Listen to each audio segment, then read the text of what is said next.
everyone. Welcome back to New York Energy Week 2024, here at the epicenter of global energy innovation, where industry leaders, visionaries, and pioneers gather to shape the future. This landmark event, now in its 11th year, unites the brightest minds to forge new paths and challenge the conventional boundaries of energy technology as well as sustainability. So thank you for joining us here on the One Business World platform for this transformative journey that promises to inspire, empower, and catalyze groundbreaking advancements in the energy sector. So joining us this afternoon from San Diego is Amir Valibeygi. He's the Director of Analytics of BrightNight. And his topic today is, has the era of high capacity factor renewables arrived? Amir, well, I guess technically still good morning to you, but thanks for joining New York Energy Week. Let me hand it off over to you. We look forward to your presentation and our conversation. Great. Thank you, Glenn, and good afternoon to you, and good morning and good afternoon to the audience, wherever they are in the world. And thank you for the introduction. I'm going to talk about the journey to achieving higher capacity factor power solutions with renewables and energy storage. But first, few quick words about BrightNight. We are a renewable power developer and IPP with a 37 gigawatt portfolio of utility scale solar, wind, and energy storage projects in the US and globally. We develop, build, and operate projects in markets where capacity and dispatchability are critical, helping utilities and grids decarbonize reliably. In the US, we are present from coast to coast with projects focused in the Pacific Northwest, in the desert Southwest, and in the East. To support our development efforts and bring the most amount of value to our customers and to our projects, we built a proprietary software and analytics tools that we call Power Alpha. This allows us to optimize every project for every customer and every specific use case.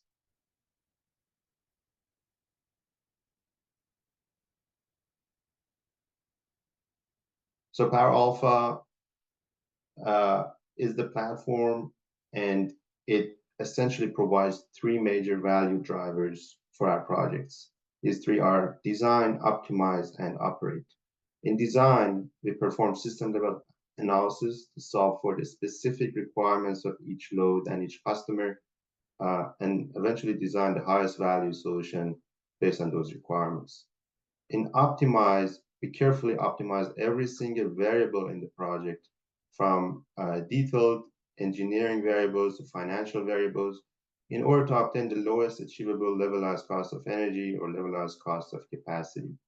And finally, we operate these projects in our operate platform with smart dispatch algorithms to minimize downtime of the assets and maximize their performance and efficiency as they operate through their lifetime. I would note that ultimately we are not a software company. We are a project development and IPP, and we only use software and advanced optimization to offer best-in-class renewable solutions to the grids and utilities in the world. Going to jump into this slide. So what I'm mainly going to talk about today is perhaps not unfamiliar with for many of you. That's what you've all been hearing lately about, and that's the issue of nationwide load growth within the United States, but also globally. Load growth forecasts have almost doubled in the last few years. I would say more in the last year.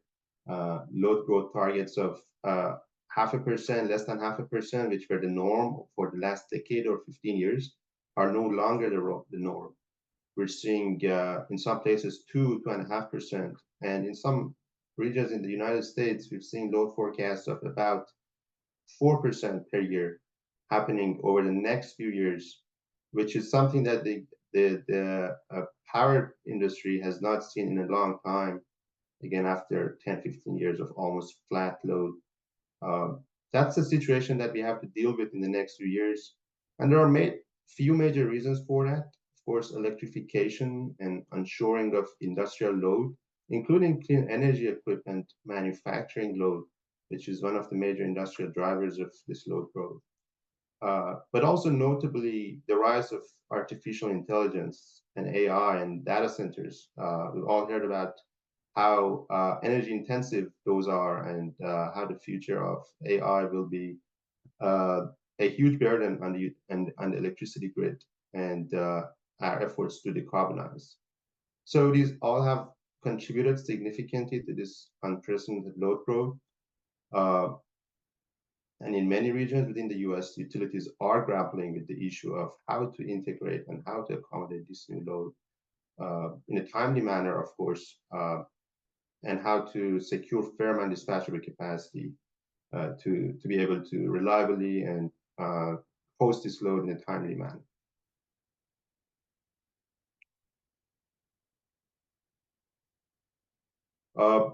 As we think about some of the challenges that could delay or partially stall the integration of this new load, we know that utility generation and transmission planning cycles are typically longer than the time frame that these loads want to come online.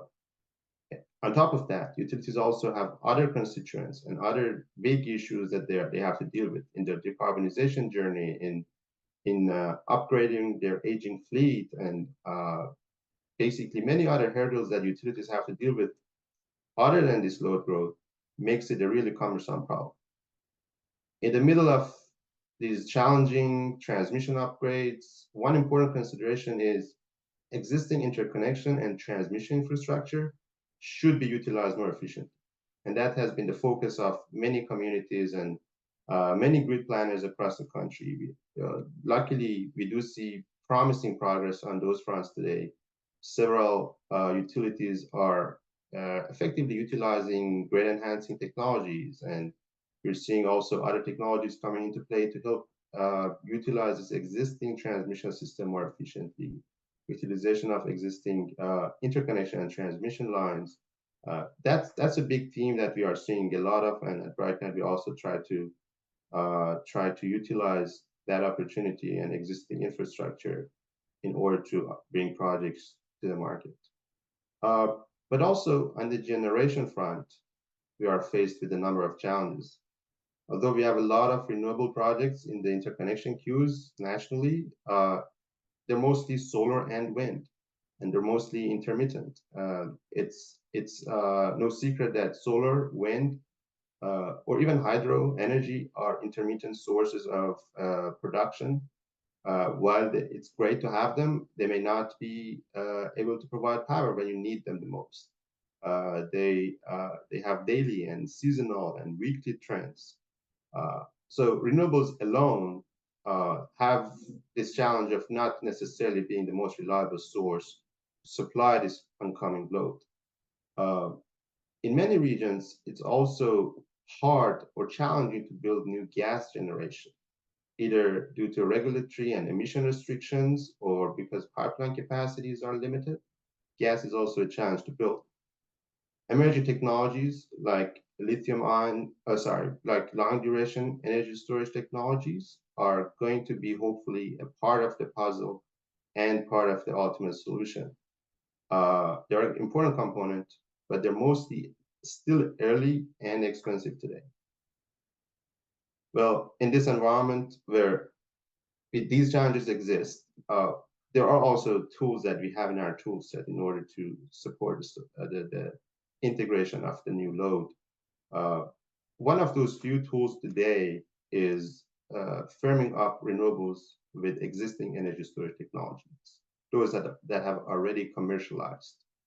And taking renewables from typical 20, 25, 30% capacity factors to as high as 50 and even higher capacity factors in the 70, 80, 90% range potentially.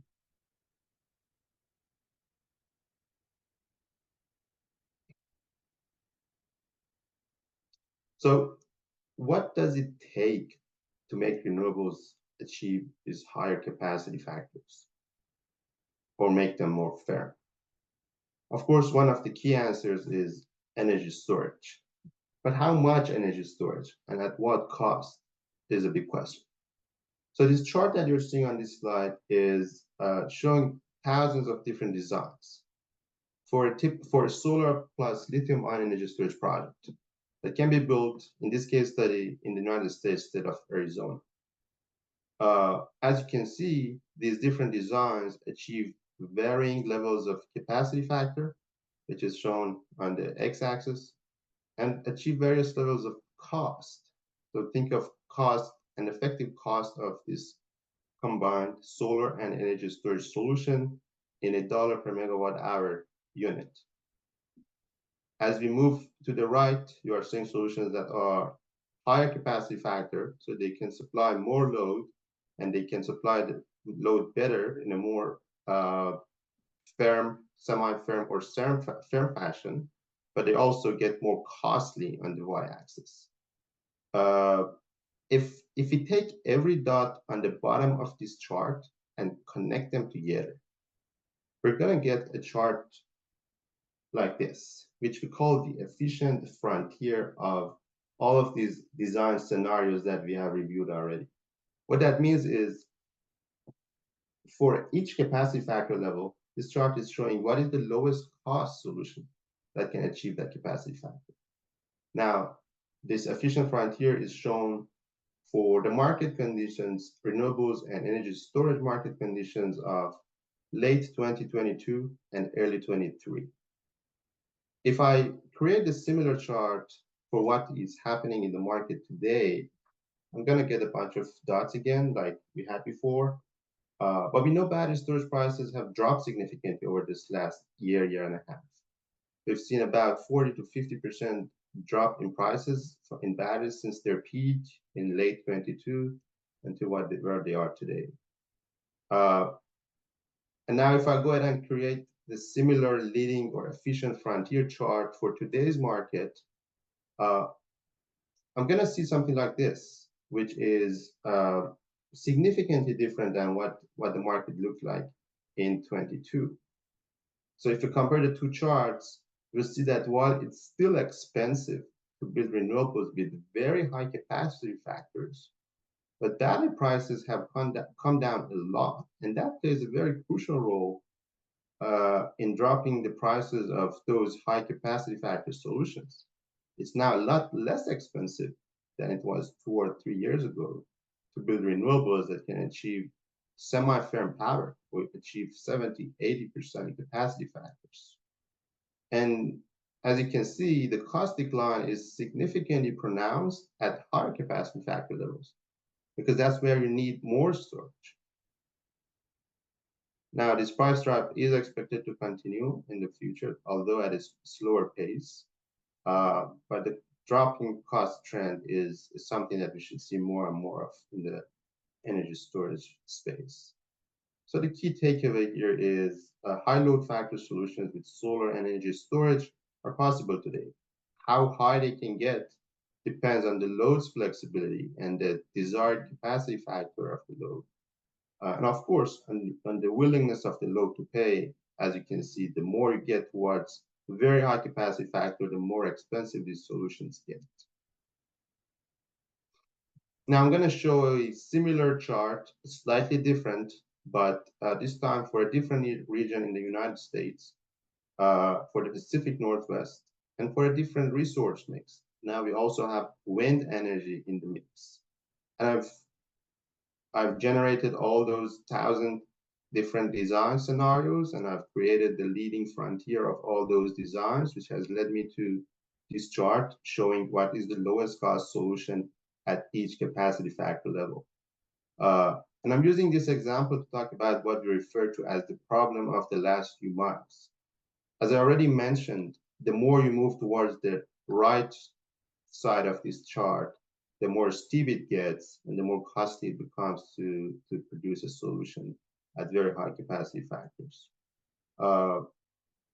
Now, we have seen that there is great potential for emerging long duration energy storage technologies to reduce the slope of this curve in the last few miles or the last tens of percentage of this capacity factor line.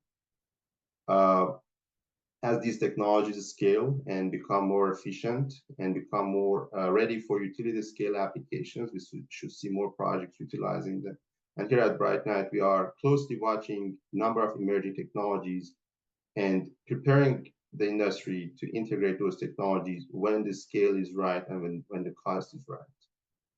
So depending on the region and resource mix, high load factor solutions can be designed, including or excluding these other technologies.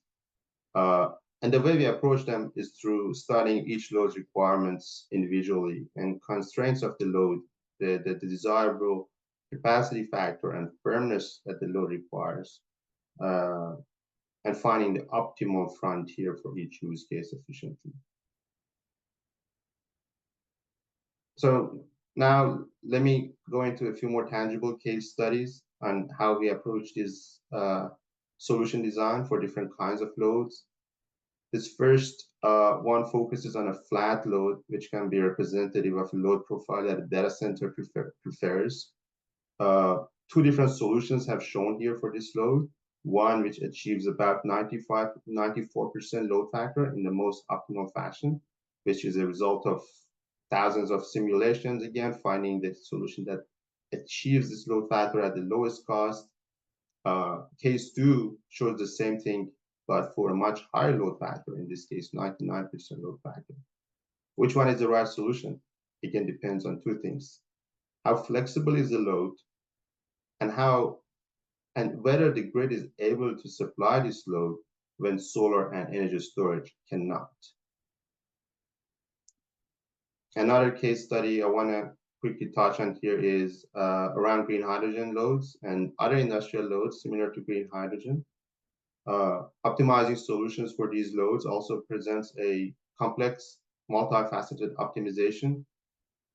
We have to reduce the strain of these loads on the grid, while at the same time we have to meet production targets of hydrogen and maintain the carbon intensity of the hydrogen below a certain limit that is required for production tax credits.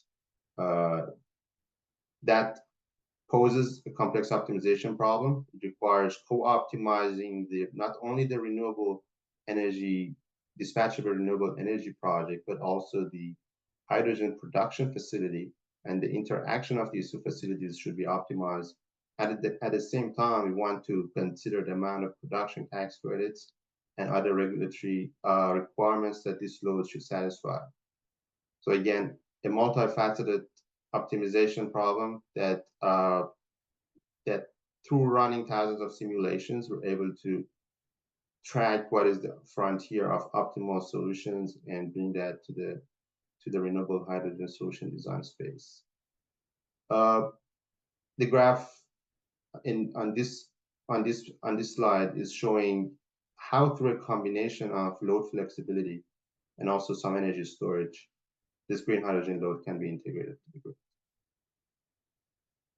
And finally, I'd like to quickly go through an example from one of our projects outside of the United States in India. The India market is making significant strides to bring more firm, dispatchable renewables on the grid.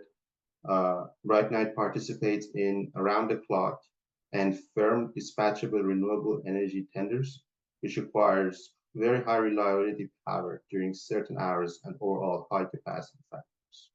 This example here shows a typical day of operation for a hybrid solar, wind, and energy storage project, where availability of power during these peak hours should be guaranteed, and there are a total of 4 peak hours every day.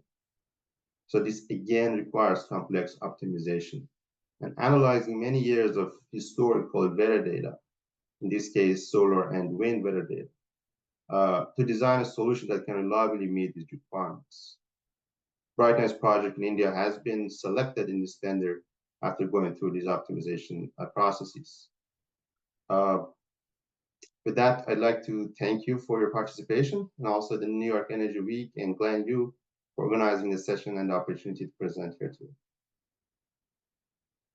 Thank you, Amir. Nice job. Nice job on the slides and on the talk as well. Those 4 peak hours, what hours are we talking about on your case study? So interesting question. One of the significances of this design is the peak hours are not defined ahead of time. So on the day ahead, the grid operator will inform the project that these are the peak hours, the hours that are expected to have the highest strain on the grid, and the project is required to perform during those hours. That's an interesting approach because then you're having a little bit of flexibility as you look towards that next day's demand. The last mile piece, it's interesting. I'm an accountant, but I had a pretty large cable client as my longtime client when I was in public accounting, and that was always an issue even for the homes passed in the cable industry, was that getting that last piece done, that last piece. You lay all the big stuff down, and then getting that last connection Absolutely. there. You know, that, what makes it so hard from getting that last piece here? Now you talked about the long duration energy storage technology as helping with that. Mhm. How does that work through difficulties that may already exist? How does that help the matter? So the problems you face in the last few miles, namely, or as we see it in the energy industry, in the last few percentages of load factor, they usually happen very rarely over the year. So they may happen only during periods of consecutive low solar production for 1, 2, 3 days at a time. And that's not something that happens very often, but when it happens, you need a lot of energy storage in order to maintain your capacity for all of that period. So it's expensive because you have to make a lot of investment that only comes into play maybe once or twice a year. But when it comes into play, you need something that can tolerate that extended period of underproduction. That's where a longer duration energy storage can be a very helpful part of the solution. I see. That's kind of, well, like the strategic petroleum supply, right? It's supposed to be there for that rainy day Absolutely. problem, a battle or war or things like that. So that early question you had in one of those news clips, I guess that's the question of the day here as we approach the top of the hour. Can the grid keep up? What do you think? Uh, I'm sure the grid is going to find a way, whether it is through delaying some of those loads, and of course, the increased efforts to bring more capacity and availability to the existing fleet and more capacity online. I'm sure through a combination of those efforts, the grid will continue to keep up, and the United States grid will continue to be one of the most reliable grids in the world in the next few years. Well, that's a good optimistic conclusion here as we approach the top of the hour here on New York Energy Week. Amir, thank you for joining us. Great job here on the presentation. Best of luck. Your Power Alpha design product there sounds fantastic from a resource for the industry. We wish you the best of luck with that as well. And thanks for all your leadership here in the space. Thank you. I appreciate that. All right. Have a good day. Thank you. You as well. Take care. Bye. Bye.